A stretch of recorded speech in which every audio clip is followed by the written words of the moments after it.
and welcome to Get the Table, another wrestling roundtable discussion podcast with myself, Adam Wilborn, and the Dadley Boyz of What Culture, Michael Hamflett and Michael Sidgwick, here to discuss another burning wrestling issue. But before we get into it, if you're a fan of this sort of thing, make sure you subscribe to What Culture Wrestling on either iTunes, Spotify, or wherever you get your podcasts from for daily wrestling podcasts, where we review Raw, SmackDown, the Wednesday night war between AEW and NXT, pay-per-views, we have interviews, more roundtable discussions like this one, and a roundup of the week, complete with a bloody good quiz, of course, on wrestle culture. But gents, we are gathered here today to talk about, well, to use the Fiend as a sort of jumping off point, because I'm still... Because the Fiend jumped off a cliff. Well, indeed. Jumped over a shark. I'm still very sore about the finish to Hell in a Cell and what it means for the Fiend going forward, because for me, that struck me as, if you're going to pull the trigger on a character like that, who is... Well, I thought going into Hell in a Cell was the hottest thing in wrestling right now. And don't aim the gun at your foot. Indeed. Yeah. Well, this is what I'm saying. I want to talk about other times WWE have shot themselves in the foot. Before we do that, though, can the Fiend recover from this? Well, it's so weird, this, because I think the next time he resurfaces, he's going to get a huge defiant reaction in support, but it's going to be so tonally at odds with what the character is that it's going to feel weirdly dissonant. It might even prickle Vince McMahon into thinking, oh, the narrative's beyond me and what I've tried to do, so I'm going to immediately resent it. Yeah, it's going to be very strange when he reappears. I genuinely think that fans will get behind him, but it's going to be like, oh, it's like Daniel Bryan or Kofi Kingston all over again. No, he's a terrifying supernatural entity. It's going to be a weird reaction. And, it's Bray Wyatt, ultimately. That's the horrible prospect of the situation, is that it all arrives back at the point where, it's Bray Wyatt. They will find a way to bury him, whether it's through a completely overbooked disaster, or a completely overbooked disaster. They will find a way. Well, Bray Wyatt is another character who has been, is a character that they shot themselves in the foot with in the past, haven't they? They took him from this white-hot cult leader into someone who we took the piss out of regularly, just arrived, talked a load of bollocks, lost, never fulfilled his promises, and then occasionally held the WWE Championship for a couple of months. I will let you talk, Hamflett, but that's just sparked something in my mind. We might get accused in retrospect of being too doomsday about the scenario, when inevitably, in my opinion, he will get the reaction I've just said that he will. But this has happened before. It's all going back on itself. He had a disastrous debut at SummerSlam 2013, but again, fans were so prepared in spite of the evidence that they still cheered for him. And it all went to crap again at WrestleMania 30 and the subsequent B-level pay-per-views. And there was still that sense that, well, okay, the aura's gone. You can't put the toothpaste back in the tube, but we still like the character, so we'll still react to him. And then it became punishingly, increasingly apparent over the next months and years, it's not worth it. It's absolutely not worth it whatsoever. So, yeah. The last time I remember excitement around Bray Wyatt, aside from his WWE Championship run, in and amongst that with Randy Orton, which we all kind of could see where that was going anyway, was when he returned at, was it Money in the Bank? When he appeared to cost Roman the match and the whole anyone but you Roman storyline. Yep. But then immediately after that, you were like, yeah, he's losing when those two face each other at Hell in a Cell, I do believe. It was a pretty good rivalry. It was all right. They've wrecked him twice. The rivalry hinged on the fact that people still hated Roman Reigns. So it was still born out of the company's just disdain for company plans. The fan base's disdain for company plans. This is the second time. I hadn't really thought about it until now that, yes, Bray will get this huge response in protest.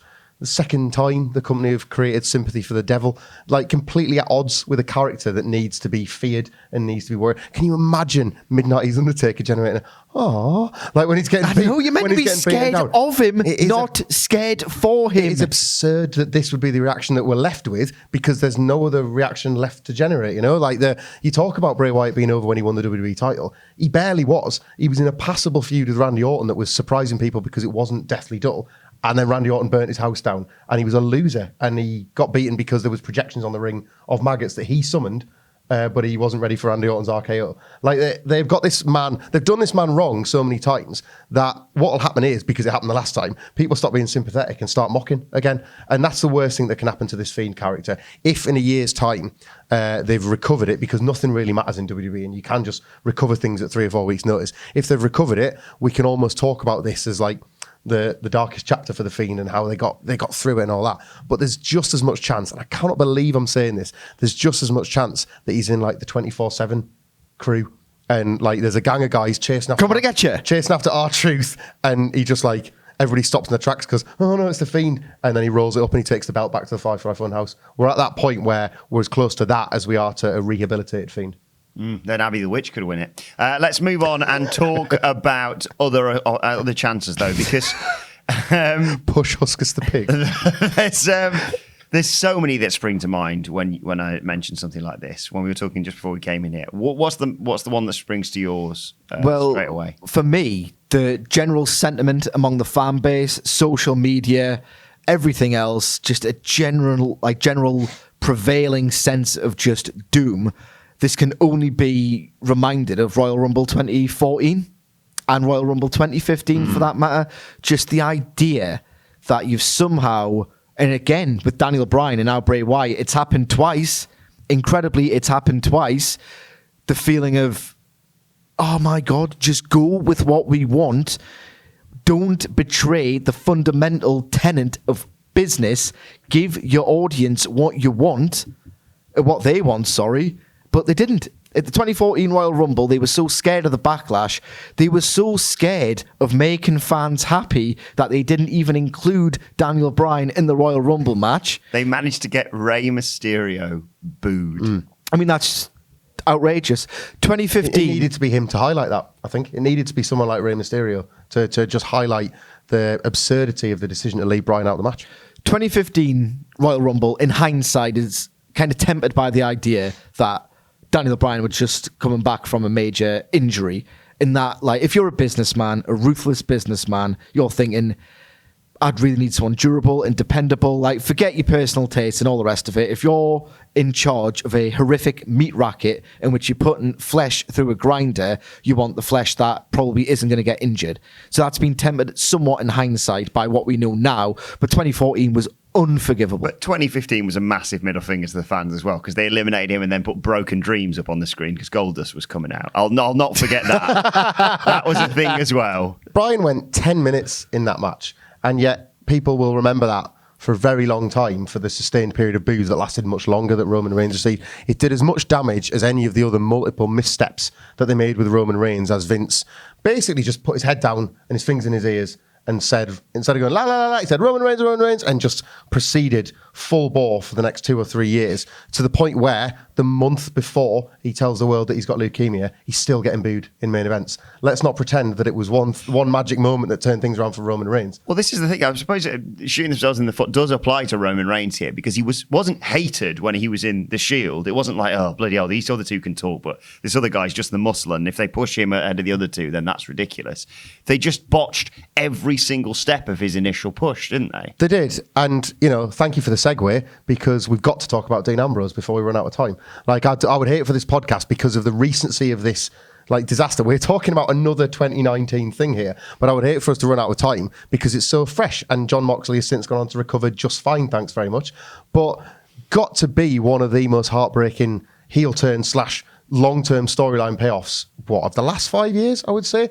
The Shield, as we've talked about before, was so protected in spite of the booking, in spite often of everything else around them, that people love them. People just didn't care how well the last reunion might have gone or how it became all about merchandise or anything like that. Ultimately, you take them apart and then you put them back together, and people are just really passionate because it was one of the few things in a very disparate period that actually got over and actually received a sustained push and sustained attention.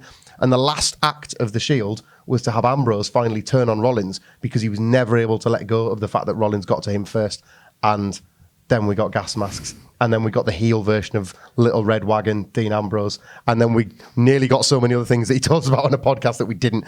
Thankfully for him, there's no network archive footage that they can one day put in a video package that Ambrose says, Roman Reigns had it coming, or whatever that awful thing that he was going to be instructed to do. Ambrose with a doctor with a comedy-sized syringe, getting sort of like protection from the crowds of the various arenas they were going to. It was, at the time, the worst thing the company could have done with that character. What it turned out to be was the worst thing it could have done for their company. Would you think that's also compounded by the fact that at around the same time they released that Chronicle, and the three of us sat in the office buzzing about it, going, if they follow this style of doing it, then this feud's headline in WrestleMania potentially.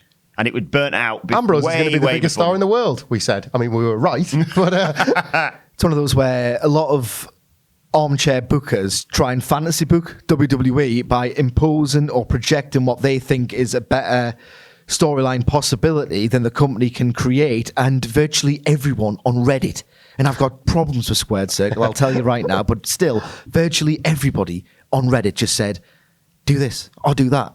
This thing writes itself. WWE got the pen in their hand, it was stuck to them with glue, and then they got the other one. Oh, it's got loads of butter on this. And just threw it out. It's ridiculous. They did the exact same thing. Another segue with Daniel Bryan and The Miz. How on earth did the poetry of Daniel Bryan in a Hell in a Cell match against heel Miz, after he incapacitates him to such an extent, he does the yes kicks, kicks him in the chest, and then realizes, oh, I've got him here. Finally, after promising it for 2 years, I'm going to end this match with a punch in the face. It ended up, after 2 minutes, in Super Showdown with a roll-up. How are they so thick? Well, that was another potential WrestleMania main event, the Miz versus Daniel Bryan as well. Yeah. Like, it's just... It came up once or twice, didn't it, Will? Yeah, I was pushing for it. It cost me so many pasties, but because, like you say, the moment we found out that phenomenal news that Daniel Bryan was coming back, The Miz very intelligently just tweeted being like, coming back, are you? Oh, we've got some unfinished business. And they've got, we talk about the sort of fabricated history that WWE makes of, oh, well, this is what happened in the past. It's right there. It's right there from the beginnings of NXT to the modern day. The greatest element of that feud wasn't even what was happening on TV. It was a video package before, I think it was the SummerSlam match, that did away with the TV stuff. It was like, well, we're not going to show you the clips the last 6 weeks because we've already botched this. But here's the NXT footage you were thirsty for. Here's I think they put it on the Go Home SmackDown maybe. Here's the build-up from Talking Smack. Here's all the things that all of you have talked about because we've just not gotten round to that on television. What they should have done immediately, and this really is an umbrella critique for how the company should book, but how they don't book, and which is why we constantly arrive at these situations. Daniel Bryan versus The Miz. The second he was coming back at WrestleMania 34, they should have thought that's the main event of WrestleMania 35. Like, surely it is. Book the match backwards. Exactly. Backwards chronology. Work out the destination. Right, we have to keep these guys apart for X amount of time. The brand split was still in operation at this point. Bryan finally gets his Rumble win to pay that off, to satisfy that. God brief. knows, with the amount of authority angles that were still like in play at the time of 2018, that they could have done some kind of manipulation to get them on separate brands. Maybe in one sort of great showcase glimpse of what was going to happen, Daniel Bryan just assaulted Miz, and it was electric and a great brawl, and it was decided by a heel authority figure that for the Miz's safety, they must be kept apart. All throughout those months in the summer and the autumn, there was teasers on social media, the odd bit of interaction backstage at a co-branded pay-per-view, maybe a pull-apart, just building the idea, and this is just off the top of my head, building the idea that, oh, they can have a fight, building the anticipation for the fight. It comes down, the Miz is in the middle of the ring at Royal Rumble, having thrown X, Y, and Z out of the ring. Daniel Bryan's music hits for a showdown, instantly eliminates him. It's just easy stuff. It's absolutely easy. And Miz backdoors his way into the title elimination chamber. You could, like, if you want to do that with the crowning glory of Daniel Bryan winning the title, who better to win it off of than a slimy Miz who's, I don't know, sneaked his way into the title picture through elimination chamber? It is right there. Another one we have to talk about is, of course, the Summer of Punk. Yeah, I mean, it's almost comical now to look back on it, because if you watch week by week, after Punk's podcast came out, you can almost imagine the conversations that Punk, when he puts on the Triple H voice and he talks about this, I got to get back in the ring and they want to see me and you take each other on. You can sort of imagine Punk banging his head off the wall 2 or 3 weeks after the Money in the Bank match where he thought, this is it. I've got the wrestling world in palm of my hands. They can't stop me being the next John Cena now, even if they want to. And then he's back at work 3 weeks later. It was like, oh God, yes, they can. They can still do this. It's so desperately disappointing. I'm like, the world's biggest Kevin Nash apologist. But Kevin Nash is not the right man in the right place for this spot. The spot being, he texts himself. I always go back to this. I remember watching this and thinking, they'll be something proper. That's McGuffin. They'll change it here. Everybody did. No. Everybody did every week. And I always think about the fact that the pipe bomb ended with a ladder match for a sledgehammer between Kevin Nash and Triple H. That feels a succinct way to sum up the barriers that CM Punk constantly was tripped up by. Not that he couldn't jump them, but they were just raised that he tripped over them time and time again. It's desperate viewing, and I pity genuinely anybody, and I know there are many, anybody that were brought back into wrestling by that pipe bomb and then were immediately given the cold water in the face, think, actually no thanks. I should have jumped off when he beat John Cena. The most convoluted, erratic, just bollocks storytelling that I think I've seen in my lifetime as a WWE fan. Because it wasn't just the missed opportunity that stung. None of the TV made any sense whatsoever. I hated the idea of The Miz, company man. The Miz, second only to John Cena as being the company man, was the guy who was framed as like the rebel, who was leading the WWE exodus out the locker room. Surely the iconoclastic CM Punk is the guy to effect this sort of change. It felt like a giant rib. It felt like a rib cage. That's what this whole bloody thing was. It was ridiculous.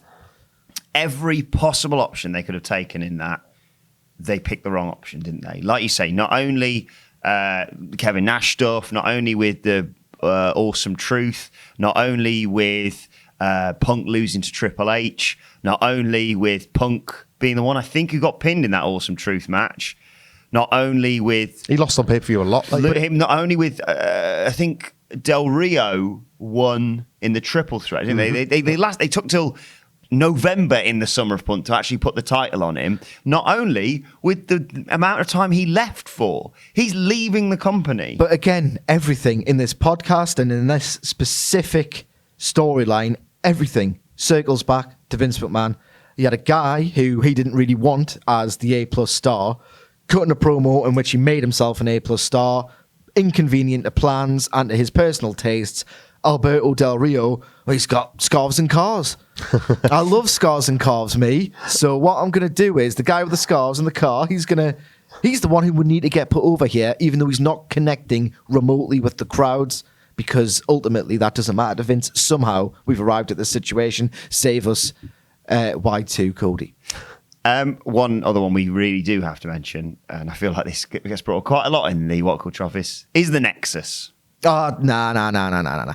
In hindsight, for me, with the Nexus, if you look at the talent or lack thereof that comprised that group, it was never going to happen for me. But I do think Wade Barrett got done dirty, especially because he got done dirty twice with the bad news gimmick, which they said, oh, well, it's getting too many babyface reactions. Oh, well, your babyface is getting heel reactions, but you're still going to push him accordingly. It was ridiculous. I do think if he had the heart and the drive and the...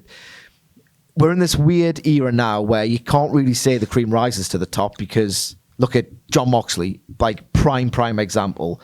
But if you look at the rest of that Nexus group, Ryback possibly accepted. I admit that they wouldn't have set the world on fire, but we all unanimously agree that the decision in SummerSlam, Team Cena go over was the end, the beginning of the end. I'm not so sure, about. I think obviously in hindsight we can say, well, none of them were particularly talented enough to take the spot that they were given, but in a different time they would have been instructed to fake it until they make it. Do you know what I mean? I think like for as much as they were far greater together than they would have been separately, and as we saw with the new Nexus and the Core, like almost straight away. We should have mentioned the Core. They were the real stars. It embarrassed them, as I feel embarrassed right now. But just Core with 2 R's. 7 guys can stick with 1 or 2 breakout talents, theoretically can still get over if they're pushed commodities. If John Cena once sold for any of them, it might have made a blind bit. Like, obviously, it's just one of those wrestling what ifs. It was NWO Hollywood before it was NWO. Very probably. But when all we've got to go off on the good side of things was the first sort of couple of weeks when they genuinely felt like the biggest threat in the company. And I'd love to have seen that followed through. And beyond SummerSlam as well, I don't just mean like one big win against Team WWE and then you pay it off at the Survivor Series. I mean actual genuine dominance. Wade Barrett wins the world title. That world title is protected by all these guys. It doesn't matter if they're all running buddies really, because Barrett's your top guy and Skip Sheffield's massive. So like those two can be the breakouts. I would have liked to have seen them just gamble on them. It showed a distinct lack of faith, which by that point was a bit of a pattern in WWE. It didn't matter if, like, it's one thing when you don't push Ted DiBiase and Cody Rhodes because Legacy aren't getting over. It's quite another when they create the biggest talking point on television that year and then you lose faith almost immediately afterwards. I will agree that it's very much illustrative of a mentality, even if I think it was bound to fail. The fact that it was allowed to fail so quickly and so violently was, again, very telling of how that company just sucks. Plain and simple. Final ones to mention. I feel like we have to mention Rusev as well in all this, not just because of recent happenings on Monday Night Raw, but you know, he had that meteoric rise with the United States title, and then, well, as with many of these, he met John Cena. Yeah, and then he got himself back over again with Rusev Day, which I'm not entirely convinced was a main event world championship act, but don't end it with a storyline that went nowhere. And finished on TV, I do believe. Maybe Aiden English and Bobby Lashley could go twos up on Lana and bring some continuity back to the table. But at the end of the day, again, they just don't want the people you want getting over. And now we've reached a point where they can't get the people over that they want to get over. It's incredible scenes, in my opinion. More wrecked orifices in a Perry than back when Aerosmith were on the toot. Like Lana's used in this way by like, as she was when it was the Dolph Ziggler storyline and Rusev was then supposed to like use Summer Rae as a guy to, somebody to get her back with. Their insistence on splitting this couple up from doing the one thing that they're really good at, which is exuding their married chemistry together, just bewilders and befuddles me every single time they do it. The fact that we're not even talking about this is like the first time, it's even when they weren't split up on camera, they were just separated. Why? There was never any explanation given for why Rusev, a guy that is really good with somebody to bounce off with a heater, was constantly... Again, it feels like that Rusev's one of those guys. I'm not like a huge Rusev fan in the way that a lot of people are, but he feels often like a guy that they are trying to make fail and trying to chase out the door. There are certain characters that seem to be victimized by the company rather than pushed. Rusev Day may well have not been the kind of angle that was going to propel him to the top. You've got to try. You've absolutely got to try. There was a point where they, even just like a gentle gesture, like putting the tag belts on him in English. Like there was a point where they just put the tag belts are meaningless. So what if they beat the Usos one week? Then they've got a pair of belts to hang around while everybody in the building chants Rusev Day and buys a calendar that has 365 days that say Rusev Day. That's the easiest, cheapest rubbish to flog, and people are buying it. That's supposedly one of Vince McMahon's favourite metrics, isn't it? Like, oh, well, they buy this crap with your face on it. Like they were buying that, and for whatever reason, just wasn't there. 24 special on the network about that year's WrestleMania had Rusev as one of the featured guys, and they had to spin it like he was in an important role. He lost a multi-man US title match won by Jinder Mahal, but they had to film him all day because it was obviously just booked, and it's like, oh, Rusev, what a great moment, Rusev Day. They find the one moment where he's allowed with a heat spot, and then they just mask the fact that he gets pinned, and, oh, what's Ronda Rousey doing over there? Like, he was clearly in the plans for a lot of different things, and then for whatever reason, they just thought, it's funnier just to bury this guy. I don't get it. I've never really understood it with Rusev. Any other final mentions you want to sneak in? I'm too depressed now. I'm really old, so my wrestling, when it was better in the 80s and 90s, doesn't have stuff like this because the intention was always to get people over. So I always go back to Triple H, spinning the wheel of the mid-carders in the mid-2000s, like Huge LeBarry this week, and the Goldberg one at SummerSlam 2003 feels the one closest to what they've just done with The Fiend. Goldberg speeds his way through the entire field, having had a pretty lousy first few months in WWE in 20-minute squashes. Not tonight. Spear, jackhammer, bang, bang, bang, bang, bang. Everybody's been crushed. There's that wonderful shot of him in the chamber. Yeah. Just staring at Goldberg, staring at the sort of what the whole finality of it all. A caged animal that is ready to take his rightful place as the world champion, and then Triple H hits him with a sledgehammer because he wants to go 20 minutes with him the following month. And expose him. Completely expose him, yeah. And this is, like, it's not Triple H now, I would like to think, but this is the mentality that I think started to exist around that time where guys in power were able to do far too much with Vince McMahon to retain their spots. We've got stories of Hulk Hogan and Steve Austin, but this is on another level. And I can't help feeling like if guys were more empowered, such as The Fiend or Seth Rollins, they would have been the two people to go to speak to Vince McMahon before Hell in a Cell and say, no, we can't do this. Like for the betterment of both their careers, there would have once been a point where they would have gone to Vince and had an audience with him. Yeah. But I get a giddy Schadenfreude thrill out of the fact that years and years later, they realised, oh, God, we botched that. Let's just bloody do what WCW did and make some money off this guy once and for all. So, in 14 years' time, the Fiend is going to beat Seth Rollins in a real Hell in a Cell match. So just wait 14 years, everybody. It's going to be great. Who knows? By then, we might actually get a finish to the main event of the Hell in a Cell pay-per-view, unlike the past couple of years. Right, let us know your thoughts on that and other times WWE shot themselves in the foot in the comment section below. Don't forget to like, share, and subscribe. And subscribe to What Culture Wrestling on either iTunes, Spotify, or wherever you get your podcasts from for daily wrestling podcasts. Plus, you can let us know your thoughts on Twitter at What Culture WWE. Watch there, follow all three of us. You can follow Michael Hamflett at Michael Hamflett. Follow Michael Sidgwick at Got the best Trump parry tweet you've ever seen. At M. Sidgwick. You can follow me at Adam Wilborn. As I said, follow us all at What Culture WWE. This has been Get the Table. My thanks to the Dadley Boyz. Thank you for watching, and we will see you soon.